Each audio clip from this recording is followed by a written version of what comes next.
Hello welcome back to star movie. तो दोस्तों last episode में हमने देखा था चाउची रोड पार नहीं कर पा रही होती है, तभी फार्म अपने कार की हेडलाइट्स ऑन कर देता है और लाइट की रोशनी की वजह से वो ठीक तरीके से रोड पार कर देती है और उसे रोड पार करता है देख फार्म बहुत खुश हो जाता है। और वहीं अगले दिन जब चाउची कंपनी में जाती है और वहीं नीचे उसे जू मिलती है जो कि उसे कह रही होती है तुम्हारे सफाया चुराने की वजह से फार्म बहुत बदनाम हो गया है क्योंकि उसने सारा इल्जाम अपने पे ले लिया है। अगर तुम्हें उसकी फिक्र है तो तुम कंपनी छोड़ के चली जाओ। इतना कहने के बाद वो वहाँ से चली जाती है। तभी चाउची भी ऑफिस में चली जाती है और एक एम्प्लॉय जो उसे परेशान कर रही होती है और वो उस पे इल्जाम लगा रही होती है कि चाउची ने पहले सफायत को चुराया था और अब मेरी फाइल भी चुरा ली है। ये सुनकर चाउची को बहुत बुरा लगता है और वो उसे कह रही होती है और तुम मुझसे ऐसी बात नहीं कर सकती हो और अब तुम मुझसे माफी मांगोगी। और सारे एम्प्लॉयज मिलकर उसे ही डांट रहे होते हैं। और वहीं नीचे हम फार्म और जैन को देखते हैं। जैन फार्म को बता रहा होता है सफायत वाली बात सबके सामने आ चुकी है और किसी ने उसकी पिक्चर वेबसाइट पे अपलोड कर दी है और इस बारे में मुझे अभी पता चला है और सारे एम्प्लॉयज मिलकर चाउची को बहुत टॉर्चर कर रहे हैं। ये बात सुनकर फार्म बहुत परेशान हो जाता है और कहता है तुम उस पोस्ट को डिलीट कर दो और चाउची की बात है तो उसके साथ मैं हूँ, मेरे होते हुए उसे कोई कुछ नहीं कहेगा। और तभी फार्म ऊपर चला जाता है और वो एम्प्लॉयज चाउची को जॉब छोड़ने के लिए कह रहे होते हैं और ये बात फार्म सुन लेता है। तभी उसे बहुत गुस्सा आता है। तभी वो सारे एम्प्लॉयज को डांटने लगता है और कहता है सफायत मुझसे खोया था, इसमें चाउची का कोई हाथ नहीं है और ये तुम्हारी पहली गलती है, इसलिए मैंने तुम्हें माफ किया है, वरना मैं तुम्हें जॉब से भी निकाल सकता हूँ। तभी वो एम्प्लॉय चाउची से माफी मांगती है। तभी फार्म उसे पूछ रहा होता है तुमने मुझे इस बारे में क्यों नहीं बताया। तभी चाउची कहती है तुम्ही ने तो उस दिन कहा था तुम्हारे और मेरे बीच में कुछ नहीं है और वैसे भी मैं तुम्हें और तकलीफ नहीं देना चाहती थी। तभी फार्म कहता है उस वक्त तो मैं सिर्फ गुस्से में था और भूल कर भी मुझसे दूर मत जाना। तभी चाउची कहती है ठीक है। तभी फार्म उस पर फिर से गुस्सा होने लगता है क्योंकि उसे कोई भी प्रॉब्लम हो तो वो सीधा ली के पास चली जाती है। प्रॉब्लम्स के बारे में फार्म को कुछ भी नहीं बताती है। तभी चाउची कहती है ली को मेरी प्रॉब्लम्स बताने से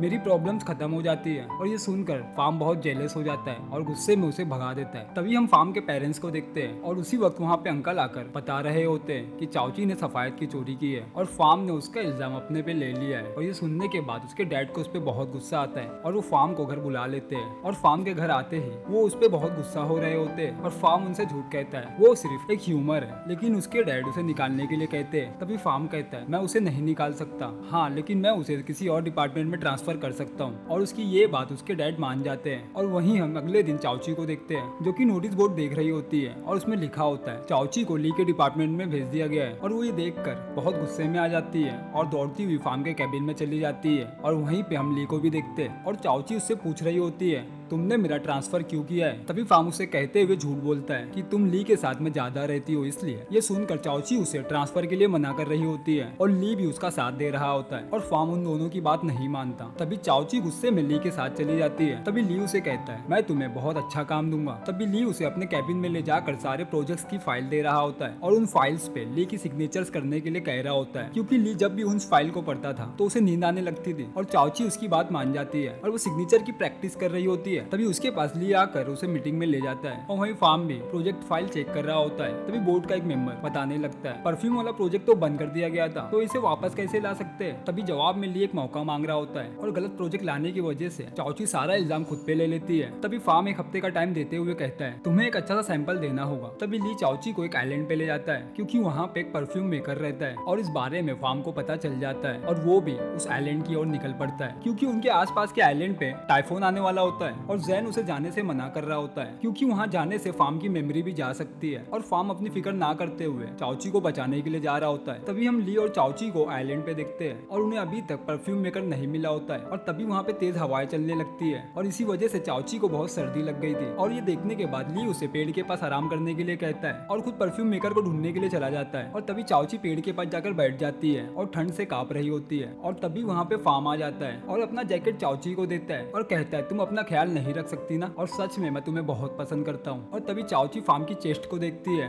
जो कि चमक रही होती है और चाउची समझ जाती है कि फार्म के हाथों में उसका लाउडस्पीकर है और वो खुश होते हुए उसके गले से लग जाती है। और उसी वक्त वहाँ पे ली आ जाता है और चाउची ने उसको गले से लगा रखा होता है और ये देखने के बाद ली उसे फार्म से अलग करता है, लेकिन चाउची उससे चिपके हुए परफ्यूम मेकर के घर तक चली जाती है। तभी परफ्यूम मेकर उन्हें आराम करने के लिए कहता है क्योंकि रात बहुत हो चुकी थी और वो लोग सोने के लिए चले जाते हैं। लेकिन चाउची फार्म के बाजू में सोना चाह रही थी और जब वो फार्म से चिपक रही होती है तो उसे अनाउंस मीटर फील नहीं हो रहा होता है। तभी ली उन दोनों के बीच में आके लेट जाता है और चाओची उसे बीच में से हटा रही होती है, लेकिन ली नहीं मान रहा होता है। तभी फार्म उसे पकड़ के दूसरे गद्दे पे फेंक देता है। ये देखने के बाद चाओची हंस रही होती है और वहीं मॉर्निंग में फार्म जब ब्रश कर रहा होता है तभी चाओची उसे पूछ रही होती है, क्या तुम्हारे हाथ में कोई चिप है? तभी फार्म उसका मुंह साफ करते हुए इनकार कर देता है। तभी चाओची उसे उसी जगह पे ले जाती है जहाँ उसने अनाउंस मीटर को फील किया था, लेकिन वहाँ पे कुछ भी नहीं होता है। तभी चाओची उसे कल की बात दोहराने के लिए कह रही होती है, क्योंकि मुझे कल की बात समझ नहीं आई थी। और उसकी ये बात सुनकर फार्म को ऐसा लग रहा होता है चाओची उसकी फीलिंग का मजाक उड़ा रही है और वो गुस्से में वहाँ से निकल जाता है। और वहीं हम ली को देखते हैं जो कि परफ्यूम मेकर उसे बहुत सारे सैंपल दे रहे होते हैं और उनमें से एक सैंपल बहुत ही स्पेशल होता है। और वहीं हम